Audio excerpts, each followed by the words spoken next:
Hello guys, welcome back to my channel. आज के इस वीडियो में हम स्टार्ट करेंगे क्लास 12 के मैक्रो इकोनॉमिक्स का very important chapter aggregate demand. जो आज का हमारा टॉपिक है वो है निवेश गुणांक, इन्वेस्टमेंट मल्टीप्लायर, और बेसिकली हम इसके मैकेनिज्म को समझेंगे। सबसे पहले हम कवर अप करेंगे इन्वेस्टमेंट मल्टीप्लायर को बहुत अच्छे से, जो आप लोगों के एग्जाम में लगभग 3 मार्क्स को कवर अप करेगा।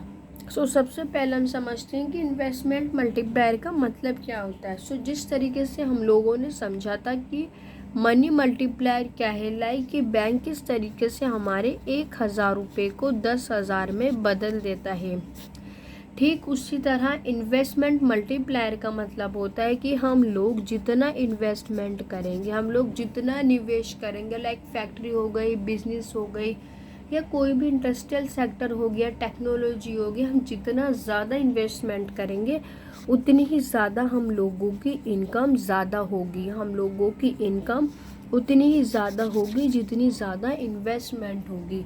मीन्स के कहने का मतलब ये हुआ कि इन्वेस्टमेंट के चेंज होने से जितना भी इनकम में चेंज आता है उसे हम क्या कहते हैं, इन्वेस्टमेंट मल्टीप्लायर। जब भी यहाँ इस पॉइंट के ऊपर बोला जाता है कि हम लोग अपने देश में ज़्यादा से ज़्यादा इन्वेस्टर को आकर्षित करें, अट्रैक्ट करें, मीन्स कि हम ज़्यादा से ज़्यादा विदेशी लोगों को आकर्षित करें कि वो हमारे देश में आके इंडस्ट्रियल सेक्टर स्थापित करें, इन्वेस्टमेंट करें, टेक्नोलॉजी में इन्वेस्टमेंट करें, ताकि जब वो इन्वेस्टमेंट करेंगे तो हमारे जो कंट्री की इनकम है वो उतनी ही ज़्यादा बढ़ती जाएगी जितने ज़्यादा बाहर से इन्वेस्टर आके हमारी कंट्री में इन्वेस्टमेंट करेंगे। बेसिकली पहला पॉइंट याद रखना है कि इन्वेस्टमेंट मल्टीप्लायर क्या होता है। इन्वेस्टमेंट के चेंज होने से जितना भी आप लोगों की इनकम में चेंज आएगा, दैट इज कॉल्ड निवेश गुणांक, इन्वेस्टमेंट मल्टीप्लायर। बेसिकली हम इसमें समझेंगे कि किस तरीके से जब हम 1,000 रुपये करोड़ का इन्वेस्टमेंट करते हैं तो वो किस तरीके से 2,000 करोड़ के अंदर चेंज हो जाता है। अब लाइक यहाँ पर होता क्या है, जैसे फॉर एग्जांपल के लिए यहाँ पर एक इन्वेस्टर है जिसने काफ़ी सारी बिल्डिंग में इन्वेस्ट किया, लगभग 100 करोड़ रुपए को उसने इन्वेस्ट किया। तो वहीं अब दूसरा इन्वेस्टर आया और वो कहता है कि मैं इस बिल्डिंग के अंदर 10,000 करोड़ से मैं 20,000 करोड़ तक का एक्स्ट्रा इन्वेस्टमेंट करूँगा।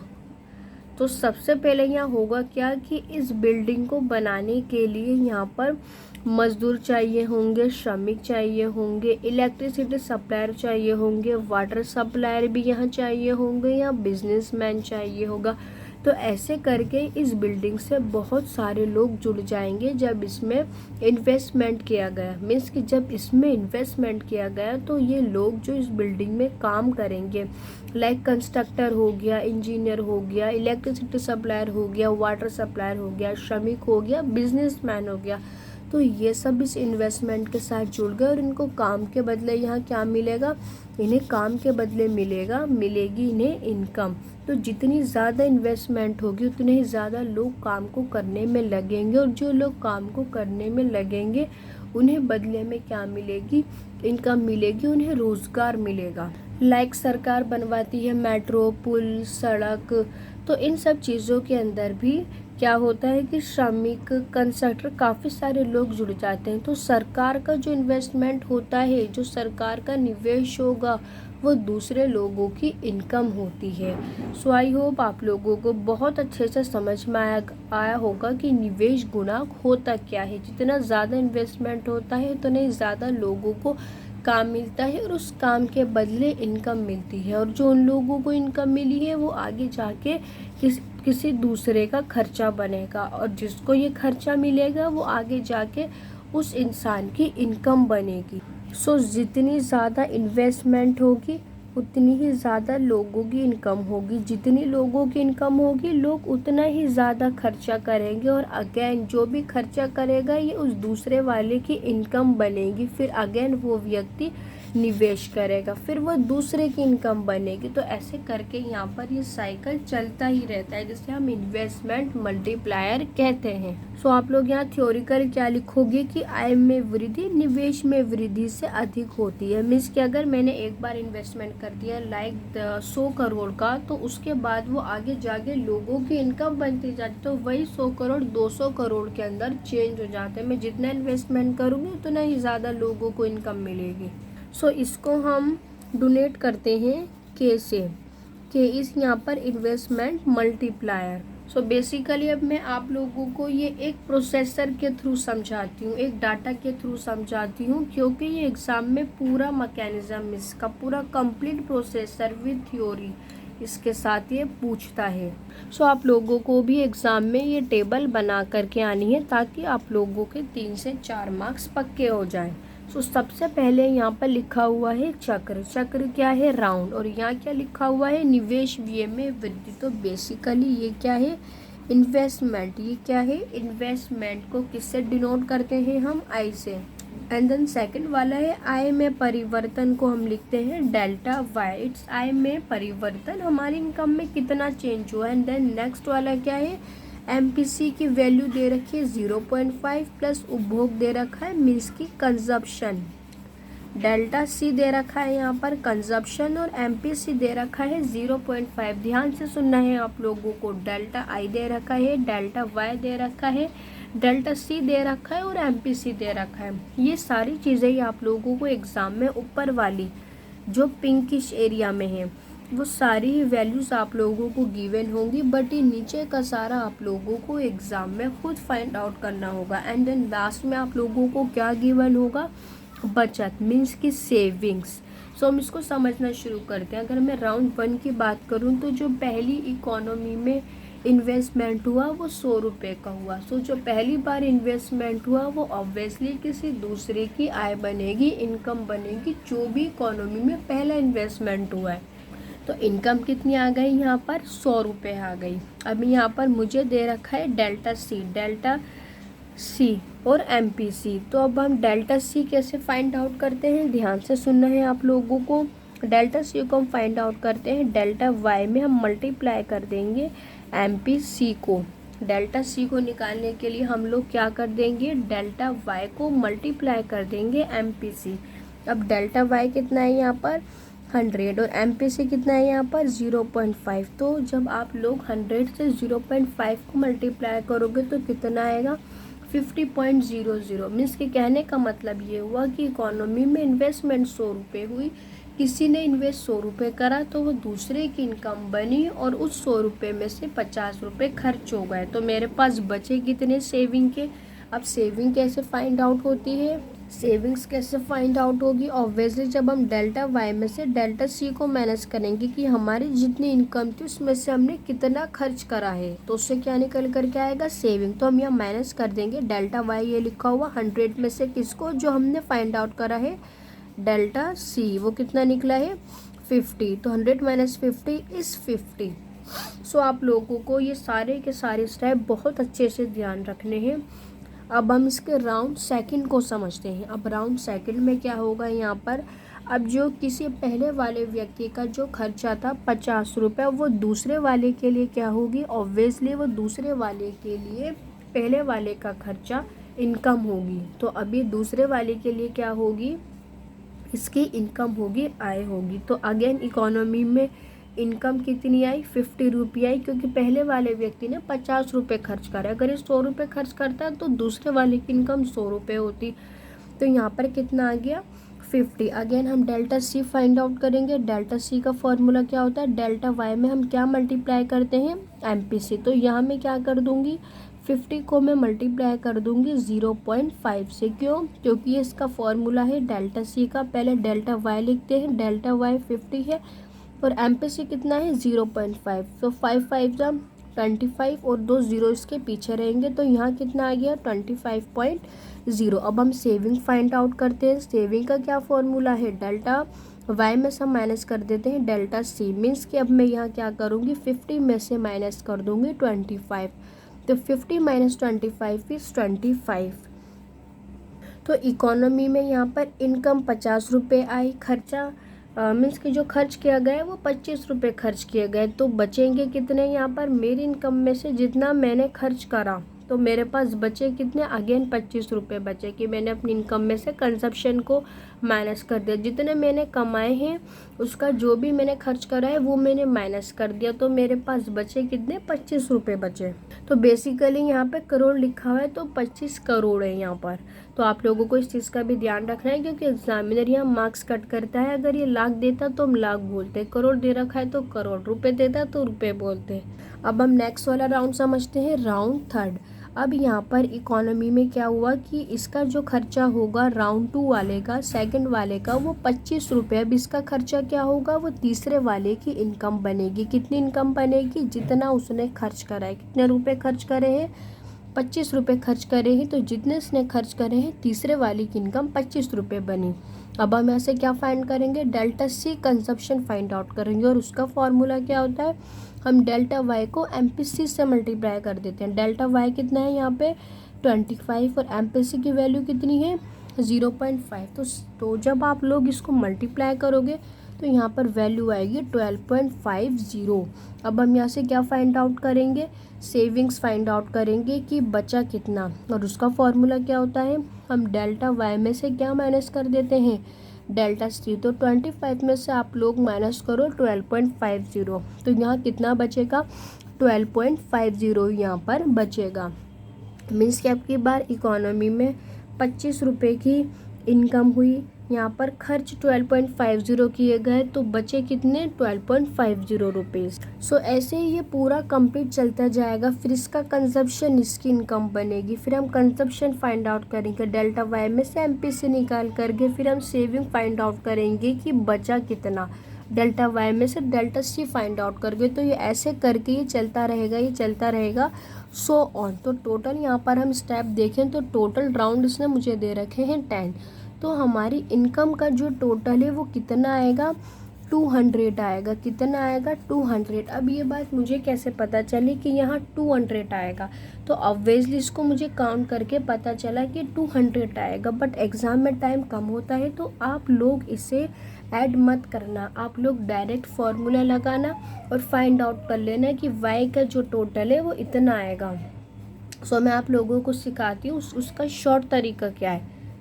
सो के का फॉर्मूला क्या होता है, K is equals to 1 minus MPC। क्या होता है के का formula, is equals to 1 minus MPC, या मैं इसे ऐसे करके भी लिख सकती हूँ 1 माइनस MPC। तो हम इसे फाइंड आउट करते हैं, के इज इक्वल्स टू 1 माइनस। अब आप MPC की वैल्यू ढूंढो कितनी लिखी हुई है, यहाँ पे MPC की वैल्यू दे रखी है 0.5, तो मैंने यहाँ कितना लिख दिया 0.5। अब आप लोग 1 में से 0.5 माइनस कर तो 0.5 ही बचेगा, तो K is equals to 1 minus 0.5। Point हट गया तो एक 0 ऊपर चला गया, 5 1 5, 2 10, 2 1 2। तो के कितना निकला यहाँ पर 2 टाइम्स, और इस 2 टाइम का मतलब क्या है यहाँ पर 200। तो आप लोग कभी भी सेट करके मत देखना क्योंकि एग्ज़ाम में टाइम कम होता है। आप लोग डायरेक्ट फार्मूला लगाना, 1 माइनस MPC करना, MPC की वैल्यू लिखना, उससे 1 से माइनस कर देना और कॉमन मैथ्स का यूज़ करते हुए के की वैल्यू निकाल देना। तो अब यहाँ पे हुआ क्या इकोनॉमी में कि 100 करोड़ का यहाँ पे पहली बार इन्वेस्टमेंट हुआ, तो यहाँ पर आय कितनी जनरेट हुई 200 करोड़ की यहाँ पर इनकम लोगों को जनरेट हुई। सो आप लोगों को भी इसी तरीके से फॉर्मूले को अप्लाई करके अपने टाइम को बचाना है ताकि आप अपने एग्जाम में और क्वेश्चनों को भी अच्छे से टाइम दे पाओ। सो आई होप आप लोगों को ये पूरा प्रोसेसर बहुत अच्छे से समझ में आएगा कि किस तरीके से इकोनॉमी में इन्वेस्टमेंट इनकम को बढ़ा देता है। लाइक यहाँ पे जिस तरीके से 100 करोड़ के इन्वेस्टमेंट को यहाँ पर इनकम जनरेट कर दी 200 करोड़ की। सो आई होप आप लोग अब इस एग्ज़ाम में बहुत ईजिली तरीके से टेबल को बना पाओगे विद प्लस फार्मूला और प्लस थ्योरिकली। अब जितना भी मैंने आप लोगों को समझाया है उन सब को अब आप लोगों को अपनी कॉपी में वर्डिंग में लिखना है एज अ थ्योरी, ताकि आप लोगों से एग्ज़ाम में भी बहुत अच्छे से लिख पाओ। सो आज का आप लोगों को होमवर्क ये है कि सबसे पहले ये टेबल बनानी है बिना देखे। आप लोगों को ट्राई करना है कि आप इसे अपने ब्रेन से बना पाओ।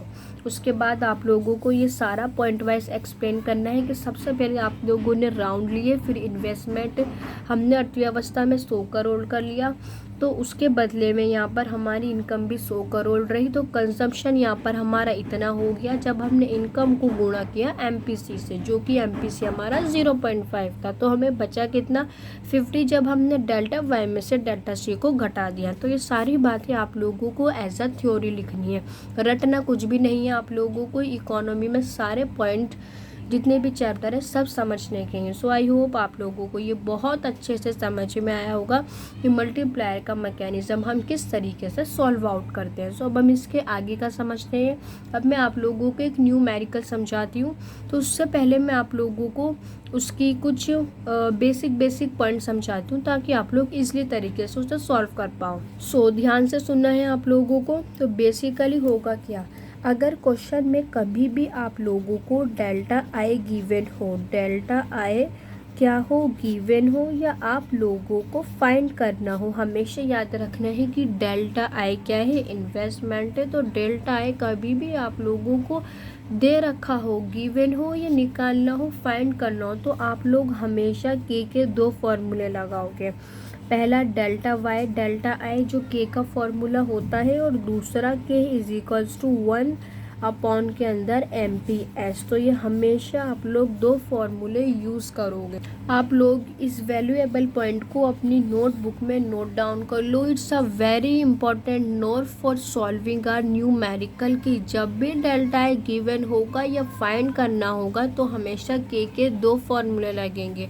पहला फॉर्मूला क्या है जो नॉर्मली होता है, K is equals to delta Y delta है, और दूसरा क्या है K is equals to I upon के अंदर MPS। तो ये इसी फॉर्मूले से ये बना है K is equals to 1 upon में MPS। तो हमेशा ध्यान रखना है आप लोगों को न्यूमेरिकल सॉल्व करते टाइम। सो आप लोग फटाफट से इस पॉइंट को नोट कर लो, फिर मैं आप लोगों को एक न्यूमेरिकल समझाती हूँ। सो इकोनॉमी में बेसिकली यहाँ पर मैं आप लोगों को न्यूमेरिकल समझा रही हूँ। डेल्टा वाई आप लोगों को फाइंड आउट करना है। क्या फाइंड आउट करना है, डेल्टा वाई क्या है, इनकम है, और आप लोगों को MPC दे रखा है 0.8, और इसके अलावा जो इन्वेस्टमेंट है इकोनॉमी में वो दे रखा है 1000 रुपये। तो आप लोगों को फाइंड आउट करना है कि डेल्टा वाई आप कैसे फाइंड करोगे। तो ऑब्वियसली अभी मुझे यहाँ क्या दे रखा है MPC, तो मैं यहाँ से क्या फाइंड आउट कर लूँगी MPS। तो MPS कितना निकल जाएगा यहाँ से 0.2। अब मुझे कैसे पता चला है कि MPS 0.2 निकला, यस ऑब्वियसली फॉर्मूले से पता चला। इसका फॉर्मूला क्या होता है, अगर मुझे MPC दे रखा है तो मैं हमेशा 1 माइनस MPS कर दूंगी। मीन्स कि मैंने 1 में से 0.8 को माइनस कर दिया और मैंने 0.2 MPS ऐसा MPS फाइंड आउट कर लिया। तो आप लोगों को हमेशा ध्यान रखना है कि जब भी MPC दे रखा होगा तो 1 माइनस करना, जो भी वैल्यू दे रखो। अभी मुझे 0.8 दे रखा था तो मैंने 1 माइनस 0.8 करके MPS निकाल लिया। और अगर मुझे यहाँ MPS दे रखा होता तो तब भी मैं 1 माइनस 0.8 करके MPC निकाल लेती। तो आप लोगों को छोटे छोटे पॉइंटों को याद रखना है ताकि आप लोग अच्छे से न्यूमेरिकल को सॉल्व कर पाओ। तो मुझे MPC दे रखा था तो मैंने MPS अपने आप निकाल लिया, क्योंकि मुझे फार्मूला पता है कि हाँ मुझे MPC दे रखा है तो मैं 1 माइनस 0.8 करके MPS निकाल लूँगी। तो मैंने 0.2 निकाल लिया। एंड देन अब मुझे यहाँ से के का फॉर्मूला भी पता है। क्या होता है के का फॉर्मूला, 1 अपॉन के अंदर MPS होता है। तो अब हम इसे सॉल्व करते हैं। तो K is equals to 1, MPS की वैल्यू कितनी फाइंड आउट करी मैंने 0.2, इंटू के अंदर क्या चला जाएगा 10, क्योंकि एक पॉइंट हट गया। जितने पॉइंट हटते हैं उतने ही 0 लगते हैं। तो एक पॉइंट था तो मैंने एक 0 लगा दिया। 2 1 ज़ा 2, 5 ज़ा 10। तो के की वैल्यू कितनी निकल गई यहाँ पर 5 निकल गई। बट इसने मुझे क्या बोला है कि मुझे डेल्टा 5 फाइंड आउट करना है। तो के की वैल्यू निकल गई यहाँ से 5। मुझे क्या फाइंड आउट करना है डेल्टा वाई, और मुझे क्या गिवन है यहाँ पर डेल्टा आई। कितना गिवन है 1000, 1 2 3। तो डेल्टा वाई की वैल्यू कितनी हो गई, यहाँ से आप मल्टीप्लाई कर दो इसको। डेल्टा वाई की वैल्यू आ गई यहाँ से 5000, मीन्स की 5000 आ गई। यहाँ मैंने क्या करा है के का फॉर्मूला लगाया। के का फॉर्मूला क्या होता है, डेल्टा वाई अपॉन के अंदर डेल्टा आई। तो सारे ही फॉर्मूले आप लोगों को पता होने चाहिए, अदरवाइज़ आप लोग न्यूमेरिकल सॉल्व नहीं कर पाओगे। मैंने यहाँ के का फॉर्मूला लगाया था डेल्टा वाई अपॉन डेल्टा है, तो ये चीज़ मुझे फाइंड आउट करनी थी, तो उसके लिए मैंने पहले के निकाला। तो जब मैंने के निकाली तो मेरे पास 2 वैल्यू होगी और ये चीज़ मुझे पहले से गिवन थी इन्वेस्टमेंट, तो मैंने इसको आपस में मल्टीप्लाई करके डेल्टा वाई को फाइंड आउट कर लिया। तो ये बहुत सिंपल क्वेश्चन होते हैं जो आप लोगों से 2 से 3 मार्क्स तक के क्वेश्चन में पूछे जाते हैं और टोटल ये 3 मार्क्स को लगभग आप लोगों के एग्जाम में कवर अप करते हैं। सो अब हम एक बुक का न्यूमेरिकल समझते हैं, क्वेश्चन नंबर 2। सो स्टार्ट करते हैं। इसने बोला है एमपीसी की वैल्यू कितनी दे रखी है, 0.75 दे रखी है। तो ऑब्वियसली अब मैं यहाँ से एमपीएस निकाल सकती हूँ अगर मुझे एमपीसी दे रखा है। और आगे क्या बोला है इसने, आई में 600 से, तो बेसिकली मैंने यहाँ मार्क कर लिया कि मुझे डेल्टा वाई दे रखा है यहाँ पर 600, तो इसने मुझे बोला है कि डेल्टा आई कितना होगा, तो मुझे डेल्टा आई को फाइंड आउट करना है। तो हम सॉल्व करते हैं। तो सबसे पहले मुझे फॉर्मूला पता है के का क्या होता है, 1 माइनस एमपीसी होता है। तो 1 माइनस एमपीसी की वैल्यू कितनी दे रखी है, 0.75, जो कि मैंने लिख ली कि मुझे एमपीसी की वैल्यू 0.5 गिवन है। तो 1, फिर मैंने यहाँ क्या करा, माइनस करा 0.75 में से, सॉरी 1 में से 0.75 माइनस होगा ना, क्योंकि ये संख्या बड़ी है। तो इसमें से हम इसको माइनस करेंगे तो कितना है यहाँ पर 0.25 आया। देन फिर इसको हमने कट करा, एक 0 बढ़ गया, 5 2 सा 10, 5 5 सा 25। तो जब आप इसको सॉल्व करोगे तो यहाँ टर्म कितनी आएगी, यहाँ पर इसको सॉल्व आउट करके इस पूरे को कितनी आएगी, 4 आएगी। तो मुझे यहाँ से के की वैल्यू मिल गई है, कितनी मिली है, 4 है। और मुझे के का फॉर्मूला पता है क्या होता है, delta Y upon delta I. तो मुझे फाइंड आउट क्या करना है यहाँ पर, डेल्टा आई। तो मैं डेल्टा आई को इधर ले आई, जो मुझे फाइंड आउट करना है। बचा क्या, डेल्टा वाई, ये मल्टीप्लाई में है, एलएचएस से आरएचएस से जाने पर ही किस में चला गया, ये डिवाइड में चला गया। तो बेसिकली जो आप लोग निकालते हो उस चीज़ को आप इधर लिखते हो कि आपको ये चीज़ फाइंड आउट करनी है, और ये दोनों गिवन है। डेल्टा वाई कितना दे रखा है, मुझे 600 दे रखा है, इनकम ये रहा, तो मैंने 600 लिख लिया। अब मुझे के कितना गिवन है, ये अभी मैंने फाइंड आउट करा है। के मेरे पास निकल के कितना है, 4। तो 4 1 सा 4, जब आप लोग इसे डिवाइड करोगे, कट करोगे तो 150 निकल करके आएगा। तो फाइनली डेल्टा आई की भी वैल्यू यहाँ से निकल गई है 150। तो उसने बोला है अगर मुझे इकोनॉमी में 600 से वृद्धि करने के लिए, आई में अगर मुझे 600 से वृद्धि करनी, 600 से बढ़ाना है, तो उसके लिए पहले मुझे 150 करोड़ रुपए का इन्वेस्टमेंट करना होगा, या उसकी मुझे ज़रूरत होगी। सो आई होप आप लोगों को ये बहुत अच्छे से समझ में आएंगे कि 2-2 3-3 मिनट की न्यूमेरिकल किस तरीके से सॉल्व होते हैं, जो आप लोगों के एग्ज़ाम में 3 मार्क्स को कवर अप करते हैं। सो अब आप कोई सा भी न्यूमेरिकल उठा लो, एनसीईआरटी का, आपके प्रीवियस क्वेश्चन पेपर का, या जो आपकी स्कूल टीचर थे, आप कोई सा भी न्यूमेरिकल उठा लो के का, 1 माइनस एमपीसी का, आप इजीली तरीके से इसे सॉल्व कर पाओगे। बट आप लोगों को फार्मूला लर्न हुआ होना चाहिए, और प्लस आप लोगों की प्रैक्टिस टिप्स पर होनी चाहिए। आप लोग अब फटाफट से काफ़ी सारे न्यूमेरिकल उठा लो और उन्हें सॉल्व करना शुरू कर दो। अब आप ही अपने पास से भी न्यूमेरिकल बना सकते हो, लाइक 0.5 की जगह आप लोग अब की बार लिख लेना 0.9। तो ऐसे करके वैल्यूज़ को चेंज करते रहो, उसे सॉल्व करते रहो। अब जितना प्रैक्टिस करोगे उतना ही अच्छा आप लोगों के एग्ज़ाम के लिए होगा, उतना ही बेनिफिशियल होगा ये आप लोगों के लिए। और इसके साथ ये पॉइंट भी याद रखना है कि जब भी डेल्टा आई गिवन होगा तो हम 2 फॉर्मूले को यूज़ करेंगे जो अभी तक हमने करा। सो बच्चों, आई होप आप लोगों को ये आज का टॉपिक बहुत अच्छे से समझ में आया होगा, इन्वेस्टमेंट मल्टीप्लाई का प्लस इसके न्यूमेरिकल। सो मिलते हैं नेक्स्ट वाली वीडियो में जिसमें हम इसके आगे के पार्ट को कंप्लीट करेंगे। सो जब तक के लिए गुड बाय।